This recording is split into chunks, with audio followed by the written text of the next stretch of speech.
Buenas noches. Sean bienvenidos a una nueva edición de Cavilación Poética. Voy a continuar hablando sobre Alejandro Jodorowsky.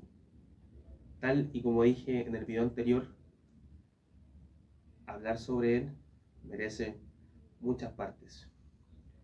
Pero en este caso en particular voy a seguir hablando sobre una idea de la cual creo que es muy interesante, que es el sanar a través del arte. Pero antes vamos a calentar un poquito los motores y hablar sobre este multifacético artista integral. Alejandro Jodorowsky, en primera instancia, él recorre la bohemia santiaguina a través de lugares emblemáticos como el Parque Forestal, como el Museo de Bellas Artes, en donde él se encuentra en un mismo camino con muchas personalidades que fueron y son trascendentes en esa época y en la actual.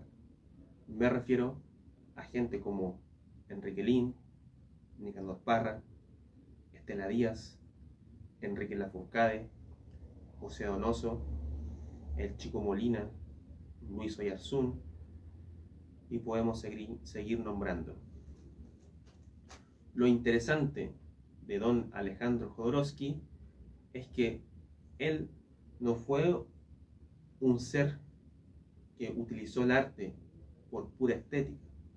Todo lo contrario, él incluso inició un viaje iniciático, pero primero fue el recorrido de la poesía.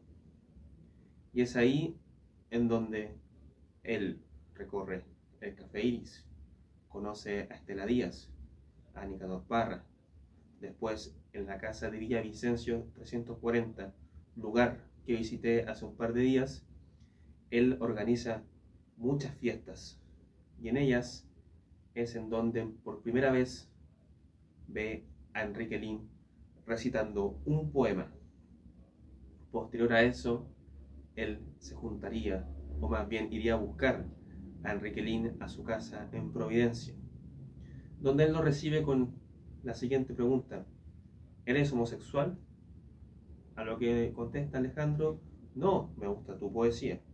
Y se inicia una amistad, pero en primera instancia un recorrido en línea recta, de la cual los lleva a conocerse arriba de un árbol, hasta el alba del día próximo. Alejandro Jodorowsky dice que uno de sus grandes maestros fue Nicanor Parra. ¿Por qué Nicanor Parra fue uno de sus grandes maestros? En primera instancia, cuando él empieza a conversar con él, y a Enrique Lihn también como otro de los contertulios, él está muy interesado en la nueva propuesta de Parra. Parra decía: yo soy un antipoeta. Esto quiere decir que él no estaba interesado en Pablo Neruda, ni en Pablo de Roca, ni en Vicente Huidobro, de lo que estaban haciendo en ese momento. Él hizo algo completamente diferente, utilizando un lenguaje cotidiano y muchas veces irónico, satírico. Y a él le interesaba bastante la postura que tenía Nicanor, porque era un hombre, además que muy culto, utilizaba el lenguaje para poder expresar lo que a él le gustaría hacer, dijo Alejandro Jodorowsky. Decía que el poema no hable, no necesitamos que el poema diga algo de lo que tú eres, sino de lo que tú quieres llegar a ser. ¿A qué se refiere específicamente? Alejandro Jodorowsky dijo: yo creo que nadie ha conocido íntimamente bien a Nicanor Parra, y tampoco puedes hacerlo mediante sus poemas, pero sí puedes saber algunas aspiraciones de él, pero jamás vas a conocer al poeta con sus poemas. ¿Por qué? Decía Alejandro Jodorowsky. Porque Nicanor Parra no quiere expresar esas sensaciones tan interiores de lo que le ha sucedido en su existencia. No, decía, Él no quiere hacer eso y no lo vas a poder conocer a través de la palabra. Entonces Alejandro decía, Nicanor fue uno de mis maestros. Él no se refiere a un maestro literario, se refiere a un maestro iniciático. Él también conoció a André Breton, pero en una situación bastante particular. Él estaba muy nervioso, Alejandro Jodorowsky, y él viaja a Francia y tenía un amigo que era pintor, surrealista, y le dice, mira, yo quiero conocer a André Breton. Evidentemente Alejandro dice, yo estaba muy nervioso, en esa época era muy tímido. Por tanto, esta persona, este pintor, que no recuerdo el nombre en este momento, se ríe de él y le dice, ah, vamos a la casa de André Breton. Y iban a la casa de André Breton, se encontraba su señora en ese momento cocinando, porque dijo, André Breton no ha llegado, pero pueden esperarlo aquí en casa mientras él llega. Lo que sucede es que este pintor destapa una botella de vino y empieza a tomar vino con Alejandro, y Alejandro dice, oh, tengo tantas ganas de orinar que no aguanto, pero su timidez se lo impedía pedir el baño. A lo que ya no aguantaba, le dicen que tiene que subir al segundo piso, doblar hacia la izquierda y entra a un lugar, abre la puerta y se encuentra a André Breton defecando. Y André Breton tira un aullido pero espantoso, casi como si le estuvieran cortando el cuello, y desde ahí Alejandro Jodorowsky salió corriendo y no habló con André Breton y no volvió tampoco a su casa. Ese fue el encuentro con él, con el surrealista. Allí se desmaya porque estaba cagando en el baño.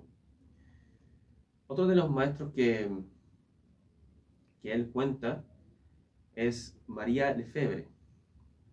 Ella fue una mujer que vivía en el centro de Santiago y que él y sus amigos poetas, en esas noches santiaguinas, bohemias, personajes de los cuales les conté al principio, y quizás algunas otras personas más, quizás también estaba metido por ahí Teófilo Cid, Braulio Arenas, Enrique Gómez y muchas personas más que tenían relación con esa generación de escritores entre el 38 y el 50. Y resulta que ellos lo que hacían eran dirigirse a la casa de esta mujer a las 3 de la mañana cuando ya estaban muy borrachos, porque esta mujer leía el tarot. Y que era algo muy interesante para estos poetas que hablaban sobre temas metafísicos en el Café Iris, emborrachándose, y luego cuando ya terminaban de hacerlo, iban a visitar a esta mujer. Esta mujer tenía algunas características interesantes. La primera es que ella tenía un jovencito de 18 años, desnudo, como sirviente. Y esta señora tenía 60 años. Y este jovencito no solamente era su sirviente, es decir, que hacía las labores del hogar, sino que otras labores sexuales también, que naturalmente era una necesidad fisiológica para esta mujer. Entonces, esta mujer lo que hacía era darle sopa a estos poetas, a estos caminantes de la noche. Les daba a cada uno sopa. ¿Y por qué les daba sopa?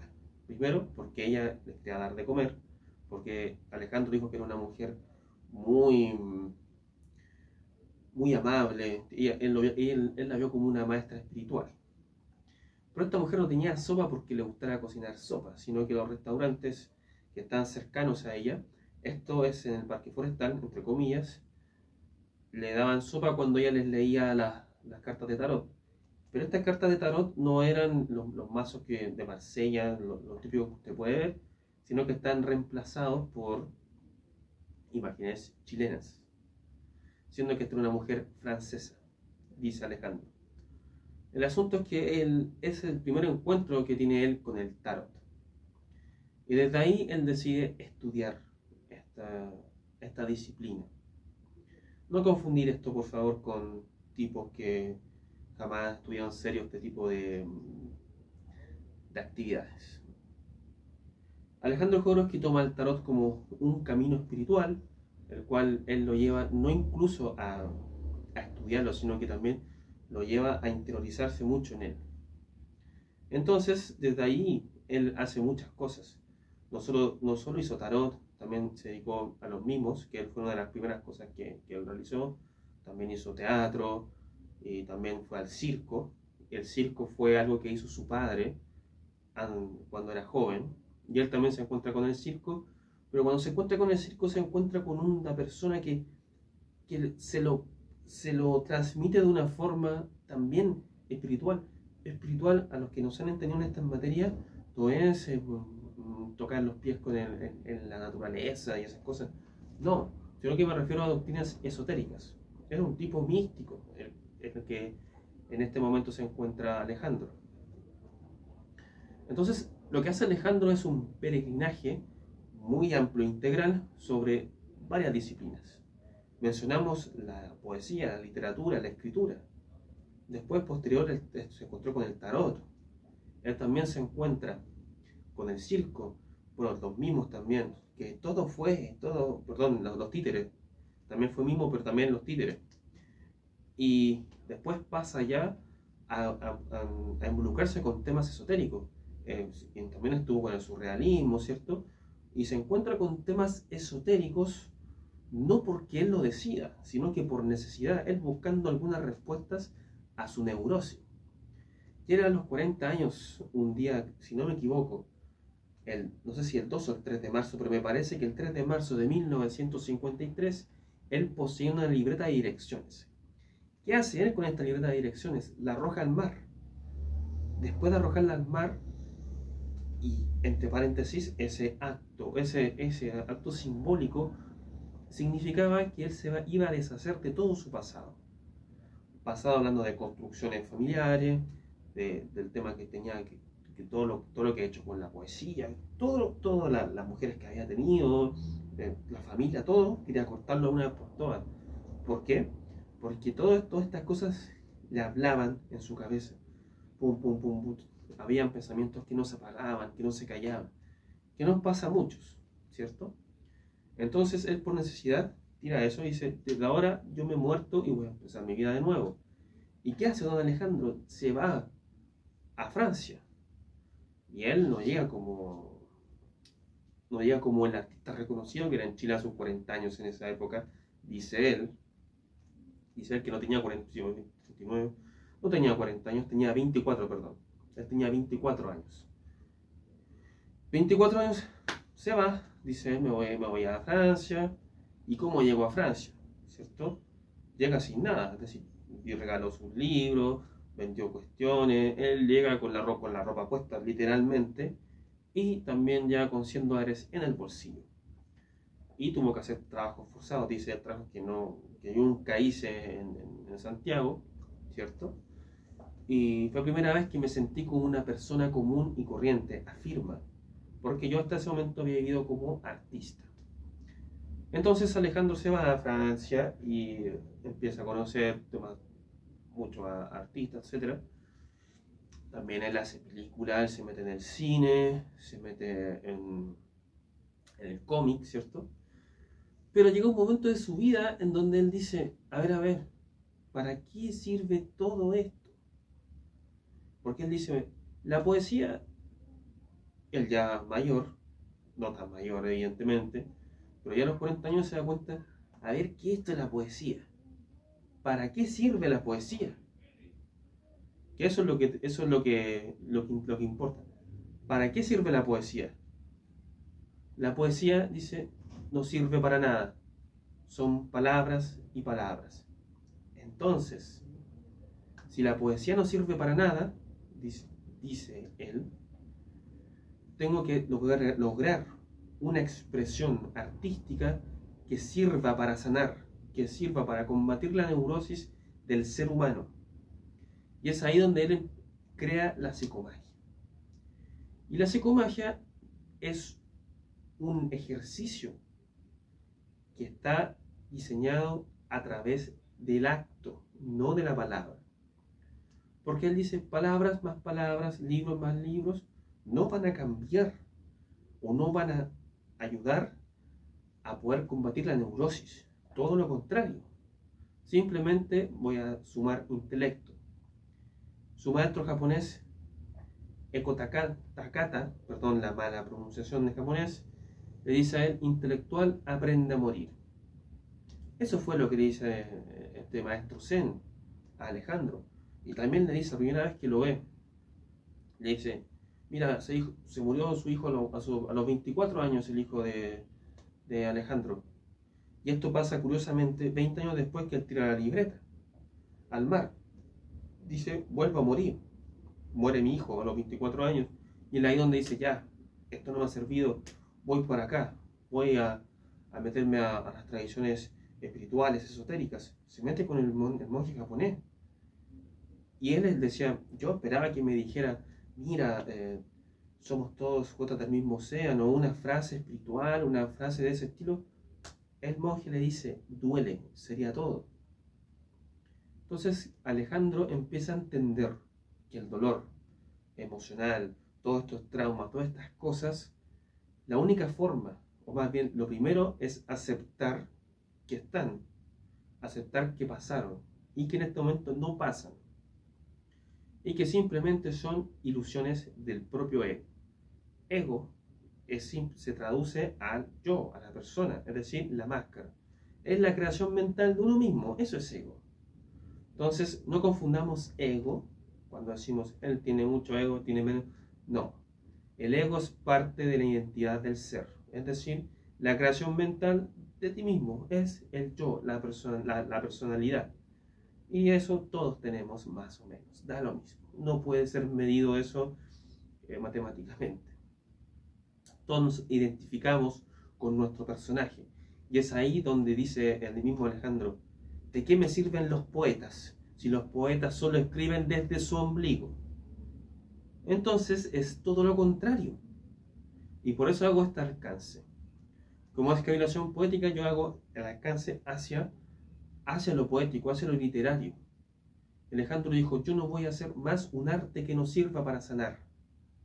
Y es ahí donde él crea la psicomagia.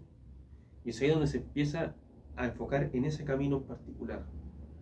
Si han visto sus películas como Poesía sin fin, por ejemplo, él sale ahí también ayudando a ese Alejandro niño, él como Alejandro ya adulto, abrazando a ese Alejandro niño. Para él tiene que existir esa reconciliación. Reconciliación con el padre, con la madre, en fin. Hablar de Alejandro Jodorowsky es muy amplio porque él también transitó los sueños lúcidos, transitó la meditación, estuvo en un monasterio zen 5 años, encerrado. Entonces es un hombre que realmente ha vivido el arte en carne propia. No solo el arte, sino que también las tradiciones espirituales. Es un 95 años, está, creo yo, más lúcido que nunca, antes. Un tipo le pregunta a un español en un podcast, Alejandro, ¿tú qué le dirías a tu yo de 20, 30 años? Y él dice, nada, porque eso ya no existe. Y claro, puede ser esto bastante pragmático, si es que alguien nunca ha hecho estas cosas, si no ha estado metido en este tipo de caminos, pero él a través de todo ese caminar, él te responde, nada, porque eso ya no existe. Pero eso que está hablando no son palabras superfluas vacías, son palabras que salen desde las entrañas, son palabras que vive y respira. Que es una diferencia antes de que alguien diga, ay, no me importa, porque sí te importa, o a tu creación de lo que tú eres sí le importa, sí le remueve, sí le molesta. Entonces, por eso es que Alejandro crea un arte que sirva para sanar, para combatir la neurosis. Él dijo, yo a los 40 años era un hombre completamente neurótico, no respiraba, no estaba quieto, no era capaz de darme cuenta de la inmensidad donde yo estaba sujeto. Y que eso se lo fue enseñando el camino mismo, el camino iniciático. Porque no confundamos el camino iniciático con un tipo que simbólicamente le cortan el cuello y le llegan toda la información y empieza a canalizar cosas que nadie sabe. No, esos son charlatanes, y también lo dice Alejandro en su libro La danza de la realidad. Y otro de los maestros o charlatanes más bien que se encuentra él es el Chico Molina. ¿Por qué? Porque el Chico Molina dice, él le recitaba novelas a él y a sus amigos poetas, porque el Chico Molina era un hombre mayor que ellos, y este tipo de alguna forma tenía el control sobre estos jóvenes, no porque sí, sino porque era un tipo muy culto, haya leído mucho, mucho más que estos jóvenes. Entonces él dice, yo escribí una novela, y él le recitaba pasajes de esa novela. Pero resulta que un día alguien se dio cuenta que esa era la novela de Germán Hesse, la cual estaba él leyendo. Y hasta ahí descubrieron, este tipo es un farsante. Y él también después empezó a decir que tenía contactos con temas esotéricos, que él había visto en un espejo, ¿cierto? Que habían dos mujeres chupándole el ano a un macho cabrío. En fin, había muchas historias de ese mágicas en esa época, de las cuales Alejandro también comenta. Y también uno de sus sueños lúcidos, él no solamente tocó temas, digamos, personales con su propia psique, sino que también se encuentra con Enrique Lin y con Nicanor Parra, que es muy interesante también, son esas anécdotas. Alejandro Jodorowsky vive en la actualidad en Francia, está con su esposa Pascal, y usted puede verlo que tiene algunas entrevistas actuales, va viendo hace un año, quizás 2 años, y yo creo que son entrevistas muy malas. ¿Por qué? Porque las preguntas son muy estúpidas. Oye, tú, este año que publicaste, ¿con quién? Eso a él no le interesa hablar. Está hablando de Alejandro Jodorowsky, que es un tipo que ha transitado otro tipo de cosas, ¿cierto? Hay que preguntarle otros temas más interesantes, de por qué cree de la poesía, por qué dice que no sirve, qué pasa con la palabra muerta, qué pasa con el ombligo, qué pasa con las tradiciones iniciáticas que tú caminaste, qué pasó con el monje, qué pasó con Gurdjieff, porque fue también muy seguidor de Gurdjieff. Ese tipo de cosas hay que preguntar. Y él dice ahora, yo vivo más tranquilo que nunca antes, a sus 95 años. También nos dice, acepta lo que es. Si hace calor, camina con el calor, ¿no? Y esto no es algo New Age, es decir, si hace calor, es muy común, maldición, hace calor, quejándome. No, acepta lo que es. Te toca calor, toca invierno, no es algo desconocido, simplemente aceptar. Eso es aceptar, eso es aceptar. Eso es ejercitar esa conciencia. De Alejandro Jodorowsky podríamos hablar demasiado. Yo creo que es un artista integral, creo que es uno de los pocos que realmente ha vivido esto, ¿cierto? Claro, él nos habló de todas estas personas que yo nombré antes, que a mí gusto, y por eso soy tan estudioso de estas personas, porque fueron poetas caminando, sintiéndolo en la carne. Para mí la poesía no es un papel vacío escrito en una tarde de soledad y después publicado con editorial. No, eso no es poesía para mí. Nunca lo va a ser. Para mí la poesía no es un acto estético puramente intelectual. Y quien lo haga está muy bien, pero yo no los leo a ellos, por lo mismo. Y eso se nota mucho, se nota en el contacto de los ojos. Y usted lo sabe. Bueno, esa era la segunda parte de Alejandro Jodorowsky, porque uno se puede extender mucho con él. Se puede extender mucho, pero gracias a él uno puede acercarse al tarot, puede acercarse al hinduismo, puede acercarse al budismo, al taoísmo, a los sufíes, a un sinfín de cosas, ¿cierto? Porque él trabaja con todo este material con el único objetivo, dice él, de sanación. Y que es un camino arduo, extenso y complicado. Otro maestro que tuvo él fue un tal Oscar, que tiene un currículum pero fantástico, que suena hasta charlatán, y el tipo le hace probar el LSD, la marihuana, y el tipo, según él, había leído el Bhagavad Gita, el Tao Te Ching a una temprana edad, y superó a todos sus maestros porque meditaba no sé cuánto tiempo al día, que le da no sé cuántas horas al día. Ahí yo se lo dejo a usted a su criterio personal, pero lea sus obras. Yo le recomiendo dos. Una es La danza de la realidad y la otra es El maestro de las magas. Dos ejemplares que le van a volar la cabeza. Si es que a usted le interesa el artista como un camino iniciático. Al menos a mí eso me interesa, al menos me interesa más ese arquetipo, digamos. También habla de los arquetipos el señor Jodorowsky. estilo Carl Gustav Jung, cita Freud, en fin, hay mucho de lo que usted puede ver. Yo lo dejo, esta ha sido la segunda parte de Alejandro Jodorowsky en un nuevo ambiente y espero que sea de su agrado este video y nos estamos viendo pronto con más cavilación poética, un espacio para el recuerdo y un espacio también para enaltecer, para conmemorar esos espíritus inquietos que están caminando por todos estos lados y sobre todo en las desgastadas páginas de los libros. Muchas gracias y nos vemos muy pronto. Hasta luego.